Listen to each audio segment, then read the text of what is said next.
안녕하세요.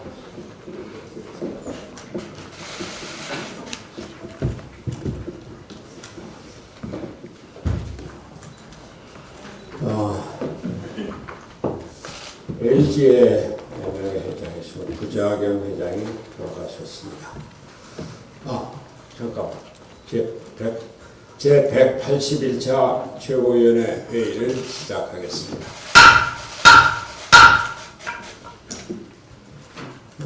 LG의 부자경 회장이 돌아가셨습니다.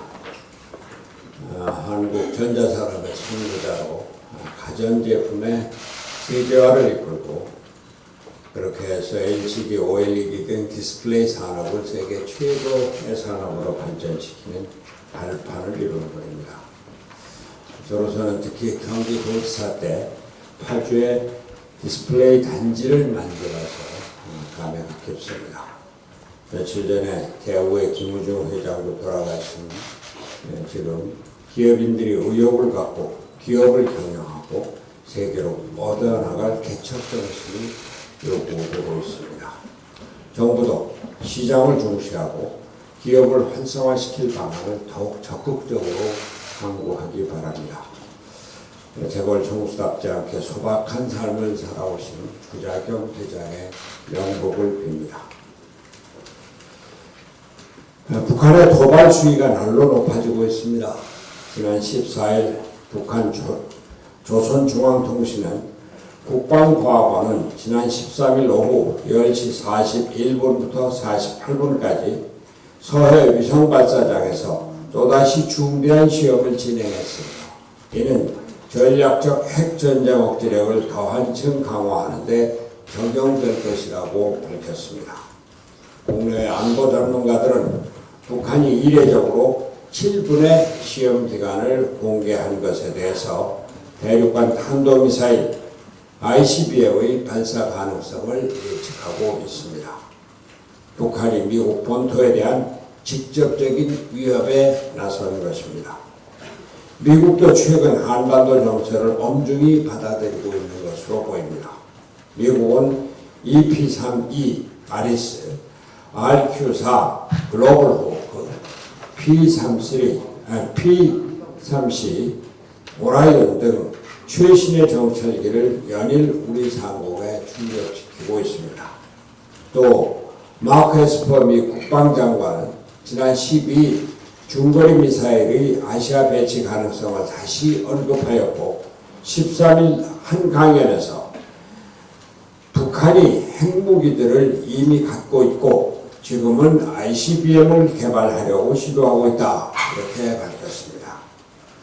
이렇게 급박한 정세 속에서 어제 방한한 스티브 비건 미 국무부 대북 특별대표가 오늘 문재인 대통령을 면담한다고 합니다. 비건 대표가 문재인 대통령을 단독으로 접견하는 것은 작년 9월 이후 15개월 만입니다. 일각에서는 비건 대표가 판문점에서 북한과 직접 접촉할 가능성도 제기하고 있지만 이보다 중요한 것은 문재인 대통령과 한국 정부가 보다 적극적으로 북한의 도발에 대처해야 한다는 점입니다. 한반도 평화를 북한과 미국에게 떠맡긴 채 강넘어 불구경하고 있는 상황이 아니기 때문입니다. 북한이 제시한 비핵화 협상 시한이 이제 보름여 남은 상황에서 협상에 진전이 없을 경우 성탄절에 중대한 군사 도발을 감행할 수 있다는 우려가 높아지고 있습니다. 미국의 저명한 안보 전문가 그레이엄 앨리슨 하버드대 석좌 교수도 조만간 두 번째 한국 전쟁이 일어날 가능성이 상당히 크다 하고 경고할 정도입니다. 이렇게 엄중한 상황에 한국 정부의 존재감을 눈 씻고 찾아봐도 찾을 수 없는 지금 우리 국민의 안보 불안이 더욱 커지고 있습니다. 오늘 비건 대표의 면담과 24일의 한중일 정상회의 등 중요한 외교 행사가 연이어 예정되어 있습니다. 문재인 대통령과 정부는 국제 무대에서 우리의 존재감을 되찾고 북한 핵무기와 로켓의 개발을 저지하고 한반도의 평화를 담보할 안보 능력을 증강시키는데 확실한 의지를 보여야 할 것입니다. 문재인 대통령이 한반도를 둘러싼 국제정세와 안보 위기를 엄중히 받아들이기를 촉구합니다. 선거법 개정안이 국회 본회의 상정이 선거법 개정안의 국회 본회의 상정이 거대 양당의 정리정략적 계산으로 인해 또다시 불투명해졌습니다. 바른미래당은 국민 명령인 정치 개혁을 거부하고 있는 거대 양당에 깊은 유감을 표합니다. 제1야당인 자유한국당은 또다시 거리로 나갔습니다. 마타도어와 사실 왜곡으로 국민을 선동하는 데만 혈안이 되어 있습니다. 자유한국당은 건설적인 대안을 제시하지도 않고 여야 합의를 존중하지도 않고 대화와 협상을 제대로 하지도 않고 있습니다. 국민을 위한 정치 구조 개혁을 온몸으로 맡겠다는 구태 정치만 보여주고 있습니다. 집권 여당인 더불어민주당도 마찬가지입니다. 어제 민주당은 비공개 최고위원회를 열어 4+1 협의체의 선거법 관련 합의안을 더 이상 추진하지 않기로 결정했다고 합니다. 적반하장으로 유분수지 지금까지 선거법 개정 합의가 제대로 진전되지 않은 것에는 민주당 책임이 가장 큰 것이 아닙니까? 작년 12월에는 예산안과 선거법을 연계시키는 것을 거부했고 연동형 비례대표제 도입에도 원역별 비례대표제니 준연동형 비례대표제니 온갖 핑계를 들어 현재 유독이 연동형 비례대표제를 만든 것이 바로 민주당 자신입니다. 그런데 이제 와서 의석수 몇 개를 더 확보하겠다고 비례대표 의석에 소위 캡을 씌운다는 황당한 주장을 하니 합의가 이루어지겠습니까? 연동형 비례대표제는 그 자체가 다당제로 대한민국 정치 구조를 바꾸자고 하는 것입니다. 거대 양당의 극한 대결을 지향하고 다당제로 연합정치를 제도화하고 이를 통해서 정치적 안정을 추구하는 합의제 민주주의를 지향하는 그 도구입니다. 연동형 비례대표제를 하면서 제1당의 의사확보만을 추구하는 것은 그 자체가 모순인 것입니다. 정치개혁은 김대중 전 대통령과 노무현 전 대통령 그리고 문재인 현 대통령 모두가 각별하게 추진해 온 과제입니다. 촛불 민심의 열망이며 민주 세력에게 주어진 시대적 사명입니다. 민주당이 나라와 국민을 위한 정치 구조 개혁의 완수를 위해 전향적인 자세를 가질 것을 거듭 촉구합니다. 문재인 대통령과 이해찬 대표, 민주주의와 대한민국의 정치적인 안정을 위해서 결단을 해주기를 기대합니다. 이상입니다. 김관장입니다. 지난 주말부터 어제까지 선거제도 개혁안을 포함한 패스트트랙 법안에 대해서 4+1 협상을 계속 이어왔습니다만 최종 합의에 이르지 못했습니다. 최대한 서둘러서 개혁 법안에 대한 협상을 마무리할 수 있도록 여야가 힘을 모아야 할 것입니다. 그러나 어제 민주당 최고위원회 간담회 결과에 대해서는 매우 유감스럽다는 말씀을 드립니다.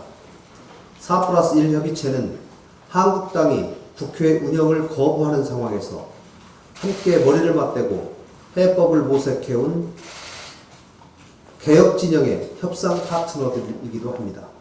그런데 이제 와서 패스트트랙 원안을 훼손하는 주장을 수용할 수 없다고 하는 것은 앞뒤가 맞지 않습니다. 4+1 협의체의 선거제도 개혁안에 대해서 캡을 씌우니 많이 하면서 협상을 어렵게 한 것은 민주당이었습니다. 그리고 민주당의 이런 요구가 당리 강약에 따른 것이라는 것도 부정할 수 없습니다. 민주당은 집권 여당으로서 책임감을 가져야 합니다. 숫자가 적다고 해서 4+1 협의체에 참여하는 정당들에게 감정적인 발언을 해서는 안 될 것입니다. 책임 있는 자세가 필요합니다. 4+1 협의체에 참여하는 정당들을 존중하는 마음을 가져야 합니다. 모든 상황이 여의치 않다면 저는 차라리 패스트트랙 원안을 표결하자고 제안합니다. 민주당 의원들 모두가 패스트트랙 법안에 대해서 개혁 정신을 가지고 찬성하십시오. 그러면 지금의 이런 혼란도 없을 것입니다. 제가 주말 사이에 한국당의 여러 관계자들을 만났습니다. 선거제도 개혁에 대해 현재 패스트트랙의 원안을 표결한다면 공수처 법안을 포함한 모든 현안에 대해서 본회의 표결에 참여하고 국회를 정상화하겠다는 제안을 들었습니다. 저는 한국당이 이 제안을 공식화하고 대화와 타협과 협상으로 국회를 정상화시키자고 호소합니다. 모든 법안을 국회 본회의에 상정하고 충분한 토론을 거친 후에 표결합시다. 민주당을 제외한 4+1 협의체에 참여한 다른 정당들에게도 호소합니다. 지난 4월 22일에 민주당을 비롯한 4개 당이 당시에 합의한 패스트트랙 법안들은 국민들에게 약속한 개혁 법안의 핵심입니다. 원안에 대한 수정 논란이 자칫 우리들이 개혁에 대한 진심을 호도하는 수단이 돼서는 안 됩니다. 당시 합의한 당사자들이 당시 합의한 대로 원안에 대해서 다시 한번 찬성 입장을 밝힙시다. 그래서 한국당과 민주당 두 기득권 정당이 당리당략으로 개혁 법안을 왜곡하는 행위에 대해서 진짜 개혁 세력이 어디인지를 보여줄 것을 호소합니다. 한국당도 어제의 제안이 립서비스가 아니라면 국민들께 공식적으로 선포하고 제안하십시오. 그리고 본회의 표결에 당당히 임하여 국회를 정상화시키십시오. 원래 의회 민주주의는 본회의 표결로 결론 내는 것입니다.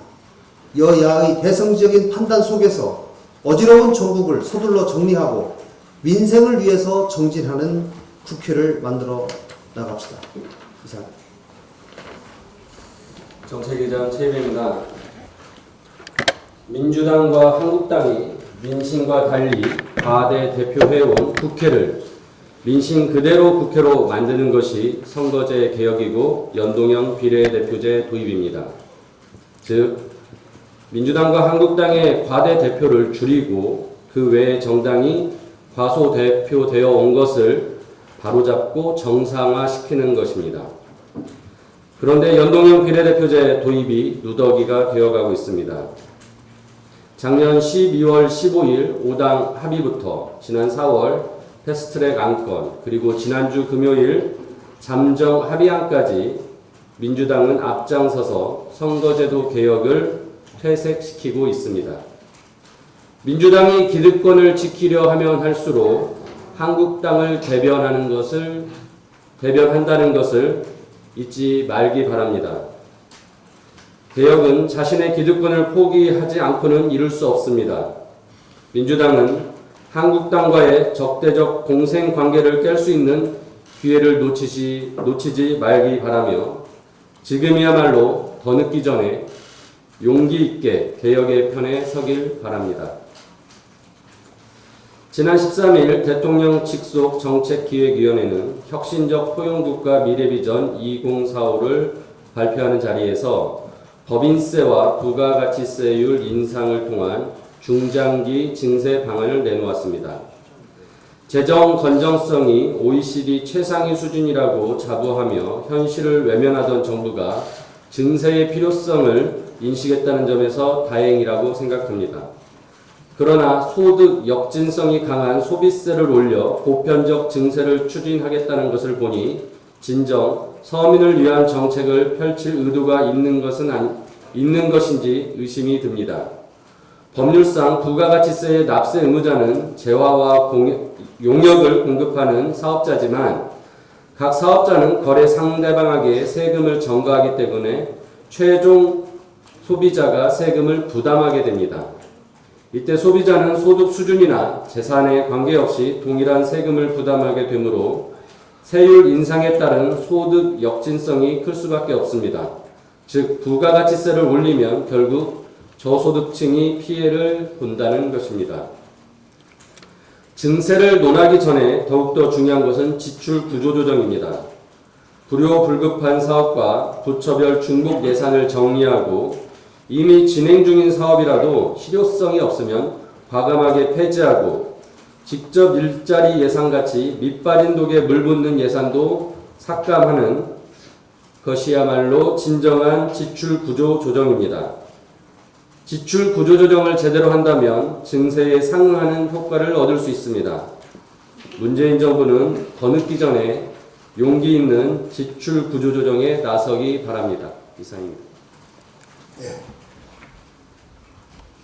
더 이상 고려 발언 없습니까? 그러면 회의를 비공개로 전환하겠습니다.